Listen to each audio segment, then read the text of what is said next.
আমাদের শ্রদ্ধেয় Jalal sir. Sir কেমন আছেন আপনি? আমি ভালো আছি। বিশেষ করে আজকের এই অনুষ্ঠানে এত সুন্দর আয়োজনে নিজেকে সম্পৃক্ত করতে পেরে, বিশেষ করে উপস্থিত হতে পেরে আজকে যে সম্মাননা অনুষ্ঠান, আমি খুব আনন্দিত এবং আপ্লুত। এটা ভাষায় প্রকাশ করা যাবে না।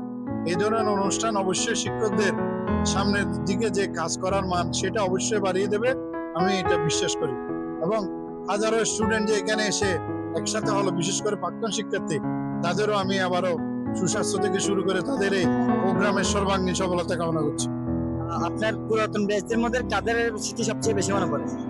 আমি তো বলবো 2010 সালে যেহেতু আমি স্কুলে জয়েন করেছি, তখনকার সময়ের প্রথম ব্যাচের স্মৃতি তো আমার মনে দোলা দেয়। বিশেষ করে আমি যে বছর জয়েন করি সেই বছরে প্রথমে স্কুল থেকে, মানে একসাথে আমি বলতে পারি এটা গর্বের সাথে, প্রথম বছরে একজন অষ্টম শ্রেণীতে বৃত্তি পাই। এর আগে স্কুলে কখনো বৃত্তি পাইনি। আমি এটা একদম নিয়ে আসছিলাম, যদিও প্রধান শিক্ষক ছিলেন আমাদের অনুপম স্যার। এর পর বছর আমাদের স্বপন শাহ আসছিলেন। এই স্কুলে স্যার আপনার প্রত্যাশা কি? এই স্কুল আমি আশা করি শুধু সাতকানিয়া না, দক্ষিণ চট্টগ্রামে একটা ভালো স্কুল হিসেবে, মডেল স্কুল হিসেবে, বিশেষ করে শিক্ষার্থীরা নৈতিক শিক্ষায় শিক্ষিত হয়ে দেশের বিভিন্ন প্রান্তে ছড়িয়ে পড়বে, তারা নলুয়ার নামকে উজ্জ্বল করবে, এটা আমি প্রত্যাশা রাখি।